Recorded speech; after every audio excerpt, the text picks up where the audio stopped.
Құрметті қазақстандықтар, баршаларыңызды келе жатқан тәуелсіздік күнімен құттықтаймын. Осыған орай номер 3 Бескөл орта мектебі «Менің Қазақстаным» атты патриоттық әндер челленджін бастаймыз. Қазақ болып туылмағанды етерем, бұл жалғаннан бақыт таппай өтерем. Желді жүйрік жылқы мінбей жалғанда, аламанда ат оздырмай кетерем. Қазақ болып туылмағанда не дерем, өкінішпен өтелерем өтемен. Қасиетті домбыраны қолға алмай, қоңыр үнді әуелетпей кетерем. Мен қазақтың бойындағы қан қазақ, мен қазақтың мен шырқайтын ән қазақ.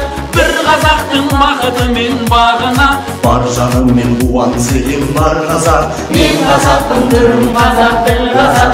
мен қазақпын, мен айтатын жыр қазақ. Сүйеу болсын, біреу болсын, мың қазақ. Сүрінгенде бүлінгенде бір қазақ. Осы челленджді номер 2 Бескөл орта мектебіне жолдаймыз.